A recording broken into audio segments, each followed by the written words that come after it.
This video is about the famous people and celebrities who passed away in 1977 in the United States. This is the second episode. Before we proceed, please subscribe to our channel to support us. Pauline Stark.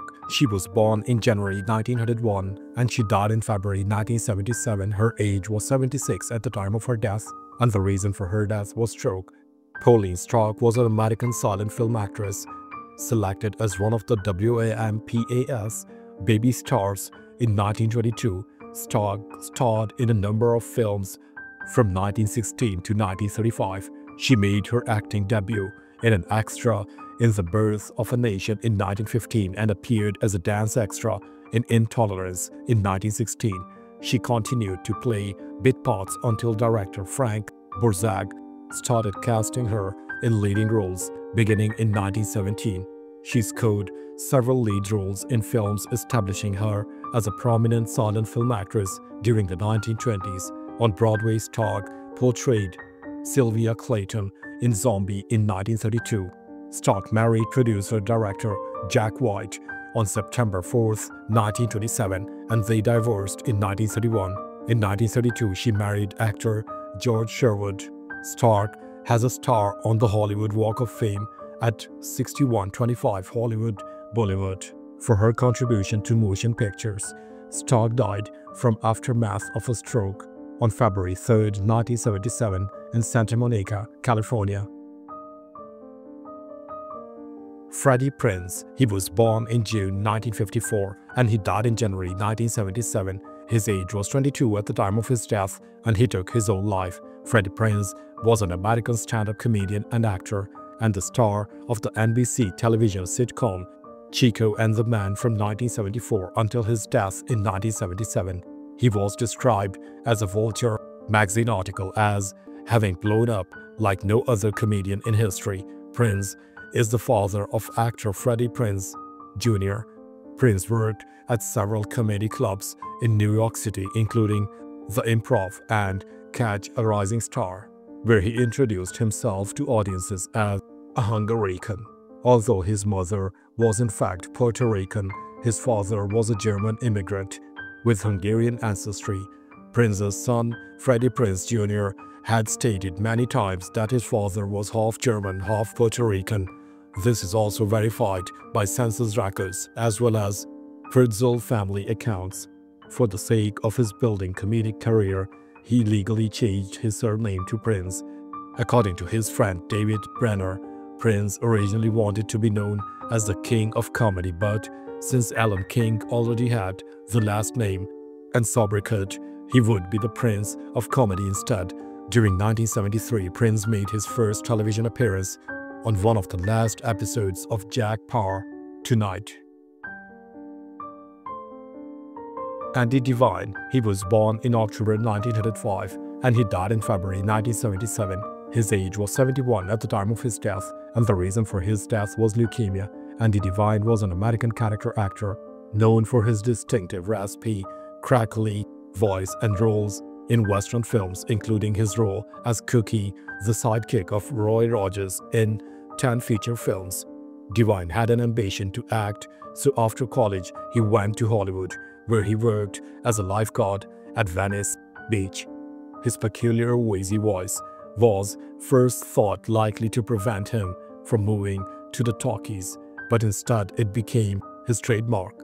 Devine claimed that his distinctive voice resulted from a childhood accident in which he fell while running with a curtain rod in his mouth at Beale Hotel in Kingman, causing the rod to pierce the roof of his mouth. When he was able to speak again, he had a labored, scratchy, dear-tuned voice. A biographer, however, indicated that this was one of several stories Devine fabricated about his voice. His son, Ted, related in an interview for Encore Western's channel that there indeed had been an accident, but he was uncertain if it caused his father's unusual voice.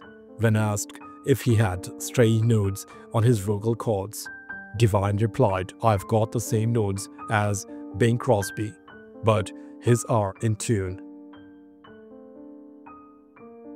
Burt Marston. He was born in February 1884 and he died in January 1977. His age was 92 at the time of his death and the reason for his death was undisclosed.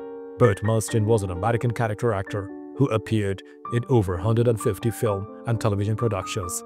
He also worked in radio and appeared on the stage.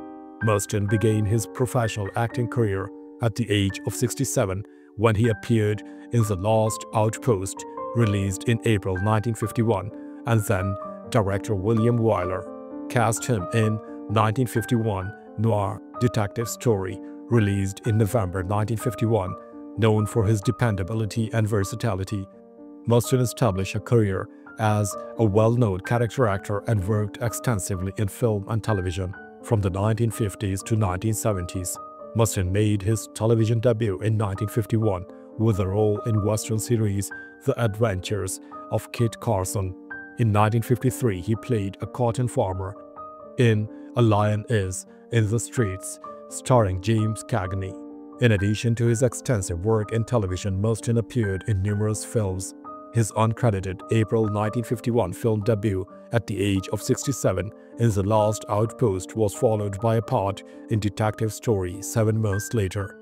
His last major role was in Arthur Lanson on the CBS sitcom Phyllis, appearing on the show until shortly before his death in early 1977 at the age of 92.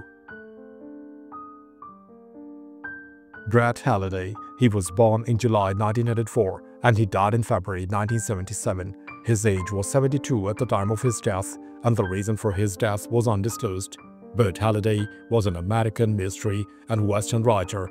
Halliday is best known for the long-lived series of Michael Shayne mysteries he wrote and later commissioned others to continue. The first Michael Shayne novel was rejected by 21 publishers before being accepted by Henry Holt and Corporation in 1939. The Shayne series went on to be highly successful, reprinted in many editions, and translated into French, Spanish, Italian, German, Swedish, Japanese, and Hebrew. A radio series based on the Shayne character was hard during the 1940s. 12 motion pictures were made, 7 of them featuring Lloyd Nolan as Shayne.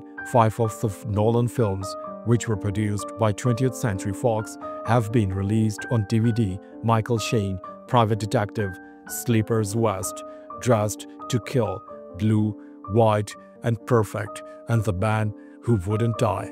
After the Fox series ended, 5 more Shayne films were made by Producers Releasing Corporation, which featured Hugh Beaumont as a detective.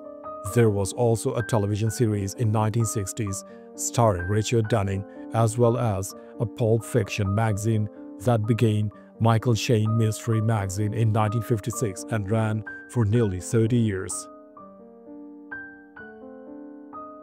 Quincy Howe. He was born in August 1900 and he died in February 1977. His age was 76 at the time of his death, and the reason for his death was cancer. Quincy Howe was a respected journalist and radio commentator known for his insightful political analysis during the mid-20th century. Howe served as director of American Civil Liberties Union before the Second World War, as chief editor at Simon & Schuster from 1935 to 1942. He once said that life began for him in 1939 when he began to broadcast news and commentary on WQXR radio in New York City. Howe joined CBS in June 1942 during the opening news summary on the radio network's The World Today newscast. He left CBS in 1947 to join ABC. In the fall of 1955, he hosted 4 episodes of the 26-week primetime series Medical Horizons on ABC before he was replaced in that capacity by Don Goddard. In the early 1950s, Howe was an associate professor of journalism and communications at the University of Illinois. Howe moderated the first ever televised presidential primary debate in 1956 between Democratic candidates Adlai Stevenson and Estes Kefauver. He also moderated the 4th and final Kennedy-Nixon debate on October 21, 1960, which had the topic of foreign affairs. Henry Jordan. He was born in January 1935 and he died in February 1977. His age was 42 at the time of his death, and the reason for his death was heart attack. Henry Jordan was an American professional football player who was a defensive tackle for 13 seasons in the National Football League (NFL) with the Cleveland Browns and Green Bay Packers. He played college football for the Virginia Cavaliers and was selected in the 5th round of 1957 NFL Draft. Jordan was selected in the 5th round of the 1957 NFL Draft by Cleveland Browns, who traded him 2 years later to the Green Bay Packers.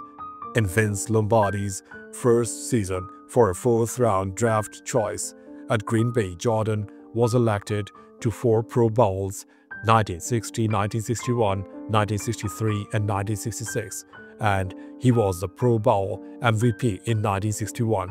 Jordan was All-NFL 7 times, and he was a defensive leader on a Green Bay Packers team that won 5 of 6 NFL title games in 8 seasons and won the first 2 Super Bowls.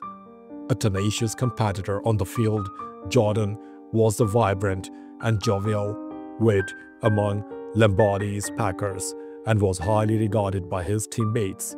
Highly quotable, his outgoing personality put him in demand as an after-dinner speaker. Most notably, Lombardi treats us all the same like dogs.